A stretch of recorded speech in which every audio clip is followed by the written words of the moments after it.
Salut à toi qui écoute cette vidéo. Ce matin, le Seigneur m'a vraiment mis à cœur de partager avec toi ce thème qui est avoir toujours un cœur pour servir Dieu. Avoir un cœur pour servir Dieu. En fait, parfois, Dieu nous ouvre des portes pour le servir. Peut-être que Dieu a fait à certains d'entre nous des promesses pour le ministère, pour arriver à un certain niveau élevé dans le monde. Et en fait, ce qui se passe, c'est que nous, en fait, nous avons souvent les yeux fixés vers le mauvais endroit. Ou du moins, nous prenons la promesse par le mauvais bout. Dieu a dit qu'il va faire ça, donc toi, tu restes assis, ou bien tu travailles peut-être dans ce sens-là, mais tu ne vois pas en fait que Dieu t'ouvre des petites portes. Il faut apprendre à avoir le discernement, parce que Dieu, il ouvre toujours des petites portes. Dieu commence toujours par les petites choses. On n'a jamais vu un avion qui, dans son mouvement de décollage, se retrouve immédiatement dans les airs. Non, au début, il va rouler avec les roues. Il va rouler, rouler, rouler, rester sur Terre, comme si c'est un peu semblable en fait à une personne qui stagne dans sa vie, qui a l'impression qu'elle ne monte pas, ne descend pas, mais elle reste toujours au même niveau, tu vois. Donc l'avion aussi pareil, il avance sur ses deux roues, il avance, il avance, il avance. Puis au bout d'un moment, il commence à décoller, donc les roues, il commence à les ranger, et il prend de plus en plus d'altitude. Et c'est comme ça avec le Seigneur. Parfois, tu vas avoir l'impression de stagner, en fait, mais dans ce que tu appelles stagnation ou instabilité, ou peu importe comment tu peux l'appeler, euh, Dieu, en fait, il est en train de te faire avancer. Dieu il est en train de te faire vivre un certain processus. Dieu veut que tu suives son processus.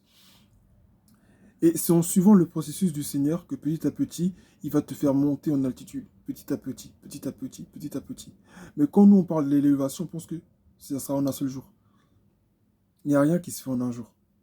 Je voudrais vraiment ce soir, enfin, pardon, ce soir, cet après-midi en tout cas, que vraiment avec l'aide du Seigneur, avec l'aide du Saint-Esprit, que tu ouvres les yeux en fait sur les petites portes que Dieu t'ouvre.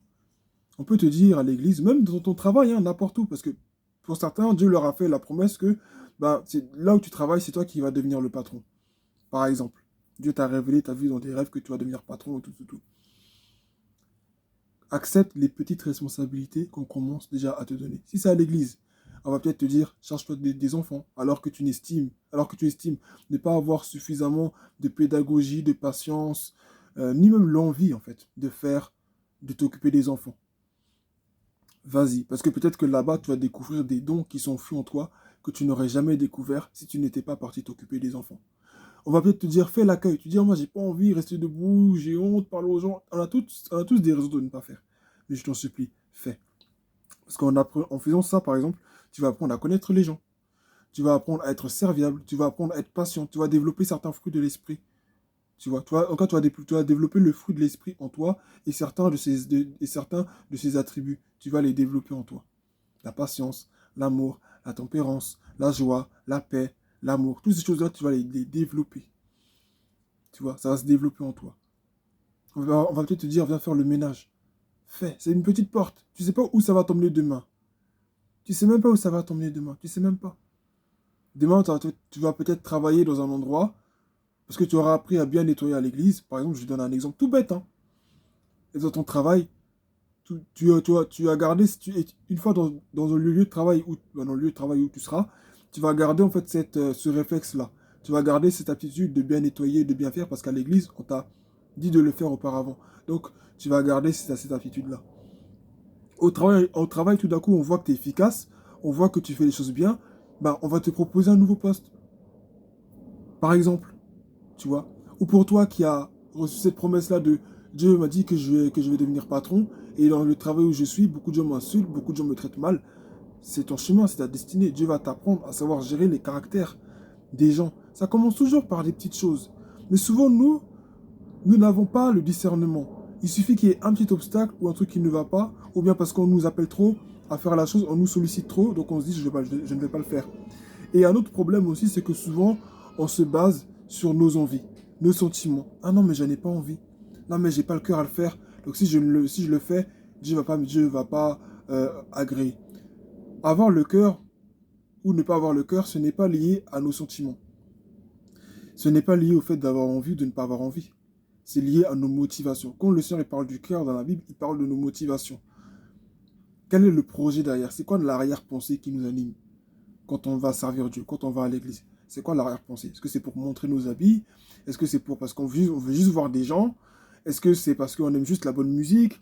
Est-ce que c'est parce que c'est dans une salle? Et si c'était dans une maison, on n'y serait pas parti? Est-ce que c'est parce que on aime juste l'atmosphère? Ça nous fait du bien dans la semaine, hein. Il y a tellement eu de moments difficiles qu'on a besoin de se reposer un peu la tête, de se divertir un peu, donc on vient. Ou est-ce que c'est parce qu'on a vraiment accepté Jésus et on veut lui rendre toute la gloire, alors on vient? Pourquoi est-ce qu'on vient? J'aimerais te dire qu'au-delà du fait d'être béni, le cœur avec lequel tu sers Dieu est plus important. Le cœur avec lequel tu sers Dieu est plus important que les bénédictions qui vont découler de ce service en question. Les bénédictions, ça va venir. Les bénédictions, elles vont toujours venir. Que tu sois chrétien ou non, tu seras toujours béni. Il n'y a pas besoin d'être chrétien pour être béni. Les païens qui construisent des hôpitaux, ils sont bénis. Les païens qui aident des gens dans la rue, qui donnent une bonne éducation à leurs enfants, ils sont bénis. Il y a même des familles païennes qui sont plus unies que des familles chrétiennes. Il y a même des gens qui ne sont pas chrétiens, mais qui arrivent à avoir une certaine intégrité que certains enfants de Dieu, en tout cas 10 enfants de Dieu, n'ont pas. Tu vois? Donc, la bénédiction, Dieu l'a faite pour l'être humain. Dieu a créé la bénédiction pour l'être humain. Que tu sois chrétien ou non, tu seras toujours béni. Mais ce dont il faut vraiment se soucier, c'est notre état de cœur. Je ne regarde pas mes envies pour servir Dieu, je regarde à Dieu lui-même. Et comme c'est pour Dieu, que je le fais, je ne regarde pas en combien de fois on me sollicite pour faire la chose. Pourquoi c'est toujours moi? Mais c'est toujours toi, parce que c'est toi que Dieu a choisi, c'est tout. C'est pour ça que c'est toujours toi. Et ça sera toujours toi, parce que c'est toi que Dieu a choisi. Mais souvent, quand Dieu me dit qu'on est choisi, on pense que tout va descendre sur un nuage. Non. Dieu commence par les petites choses, par les toutes petites choses. Et c'est comme ça qu'il fait son travail. Donc je veux t'encourager. J'ai dit deux choses. La première, c'est suivre le processus de Dieu. Suivre le processus de Dieu et laisser Dieu t'ouvrir des petites portes et passer par là. La deuxième chose, c'est que le cœur avec lequel tu sers Dieu, ce n'est pas le cœur qui est rattaché à j'ai pas envie, ou j'ai envie. Donc aujourd'hui, tu es de bonne humeur, tu sers. Demain, tu es de bonne humeur, tu sers pas. Aujourd'hui, il pleut, tu viens pas. Demain, il fera trop chaud, tu viendras pas. Après, il fera trop froid, tu viendras pas. Mais la fin d'année, quand il y aura une fête, tu viendras. Quand il y aura intercession, tu viendras pas. Mais quand il y aura un pasteur qui viendra des États-Unis, tu viendras. C'est dommage. Le cœur avec lequel tu sers Dieu n'est pas relié à j'ai envie, j'ai pas envie. Il est relié à la personne que tu sers directement. Je sers Dieu, c'est pour Dieu que je le fais. Ma motivation, c'est que le cœur de Dieu se réjouisse. Ma motivation, c'est de rendre service au frère, à la sœur. Je n'attends pas qu'on me dise merci. Je n'attends pas qu'on me félicite. Je n'en ai pas besoin. Et d'ailleurs, qu'est-ce que ça va m'apporter qu'on me félicite? Qu'est-ce que ça va m'apporter? Rien de plus. Et si on ne me félicite pas, ça ne m'enlève rien non plus. Je ne dis pas qu'il faut ignorer les hommes dans le service, parce que quand on sert Dieu, quand on sert les hommes, on sert aussi Dieu. Et quand on sert Dieu, il ne faut pas oublier les hommes. Voilà, parce que Dieu, on ne le voit pas, mais on le voit au travers des gens qui sont en face de nous. C'est vrai. Mais ma motivation première, ça doit être de servir Dieu. Il n'y a pas de pourquoi c'est toujours moi qui dois chanter, pourquoi c'est toujours moi qui dois guider, pourquoi c'est toujours moi qui dois diriger, pourquoi c'est toujours moi qui dois nettoyer ou qui doit ouvrir la porte. C'est pour Dieu que je le fais. Je ne le fais pas pour être béni, je n'ai pas besoin de parler de bénédiction. Quand je suis venu au monde, je suis déjà une bénédiction. Un enfant qui vient dans une maison, il met la joie partout. Est-ce qu'il a prié pour ça? Est-ce qu'il a jeûné pour ça? Non, c'est sa nature. Donc l'être humain, c'est dans sa nature d'être une bénédiction. Dieu a fait de l'être humain une bénédiction. Là où il passe, il a la possibilité de faire le bien, comme il a la possibilité de faire le mal. L'être humain, il est déjà une bénédiction dans sa nature propre. Dieu a fait de l'être humain une bénédiction. Les uns pour les autres, nous sommes des bénédictions. Là même, il y a même des gens qui ne sont pas chrétiens, mais que Dieu a utilisé plusieurs fois dans nos vies pour nous bénir. Donc la bénédiction, ce n'est pas un problème. David a dit, oui, le bonheur et la grâce m'accompagneront tous les jours de ma vie et j'habiterai dans la maison de l'Éternel jusqu'à la fin de mes jours. Le bonheur et la grâce m'accompagneront. Les bénédictions, elles nous suivent. Elles sont créées pour nous suivre. Donc ça fait partie de notre vie, c'est pas un problème. Mais ce à quoi nous devons le plus veiller, c'est l'état de notre cœur. Je sers Dieu pourquoi? Est-ce que c'est pour être vu? C'est ça qui doit nous importer. Parce que les bénédictions, bon, ça fait partie de la vie. Le fait de se réveiller le matin, c'est une grâce, mais c'est aussi une bénédiction. Le fait d'avoir ses parents en vie, le fait de voir ses frères et sœurs, le fait de pouvoir ne pas être aveugle et voir, ne pas être handicapé et bouger normalement, vivre normalement, c'est une bénédiction. Donc, moi, je vais t'encourager cet après-midi à plus regarder à l'état de ton cœur. La deuxième partie de cette vidéo, elle est beaucoup plus importante. J'ai parlé du processus, mais moi, je parle encore, là, mais je parle encore plus de l'état de notre cœur, la motivation. Et je le fais pour Dieu. Quand je fais une chose pour Dieu, je ne regarde même pas, j'ai pas le temps de regarder aux gens. Qui va me féliciter, qui va pas me féliciter. Ma félicitation, là, je la reçois quand je suis déjà, quand j'arrive à être heureux et satisfait de ce que je fais pour le Seigneur. Je ne regarde pas, en fait, à ce que va m'apporter le service, mais je regarde à ce que le service, qu'est-ce que je ressens quand je fais ce service? La joie que j'ai au-dedans de moi, la paix. Et même si je ne ressens rien, parce que les sensations aussi, des fois, ça trompe. L'objectif, c'est lequel? C'est de servir Dieu. Donc, je le fais pour mon Dieu. Je le fais pour mon Dieu. Même si les gens ne l'apprécient pas. Des fois, tu vas même bien faire. Des fois, tu vas faire des efforts. Les gens n'apprécient pas. Regarde à ton Dieu. N'abandonne pas le service parce que les gens ne te félicitent pas. Tu n'en as pas besoin au final. En réalité, tu n'en as pas besoin. Les gens qui vont te féliciter, ça, c'est les trucs qui viennent après. Puis si tous les hommes aussi t'acclament, comment Dieu va te bénir enfin? Tu as déjà eu ta récompense. Tu as déjà eu ta récompense. Si tu attends que les gens te reconnaissent, bah, tu as déjà eu ta récompense. Les gens vont te reconnaître. Ils vont prendre la chaise, ils vont t'élever au plus haut. Ils vont chanter ton nom. Mais tu as déjà eu ta récompense. Et même dans ce cas-là encore, c'est pas bon parce que tu prends la gloire de Dieu. Pourquoi on va chanter ton nom? Pourquoi? Donc moi, je veux t'encourager vraiment. Je veux m'encourager moi-même et je veux encourager chacun de nous à vraiment servir Dieu de tout son cœur. À ne pas regarder au labeur ou à la difficulté. Parce que quand tu sers Dieu, tu ne regardes pas à tout ça. C'est vrai que des fois, on est des humains, hein, des fois, on a la tentation, mais quand tu dis, je le fais pour Dieu. Quand tu as une relation avec le Saint-Esprit et que tu as un service à rendre à l'église, franchement, tu ne rechignes pas.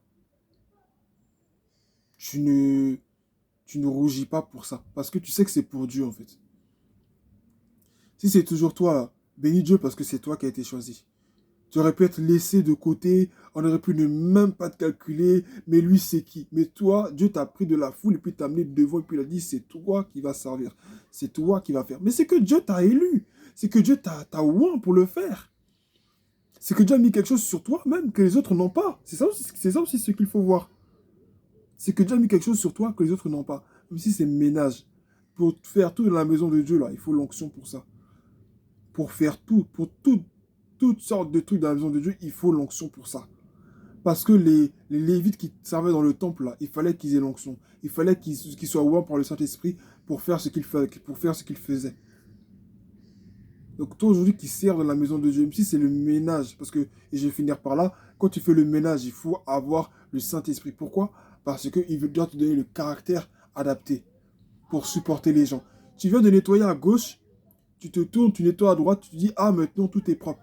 Tu regardes encore à gauche, il y a encore plein de miettes qui sont là. Mais des fois, ça va t'énerver au bout d'un moment. Mais si tu n'as pas le Saint-Esprit, comment tu fais? Si tu n'as pas le Saint-Esprit, comment tu fais?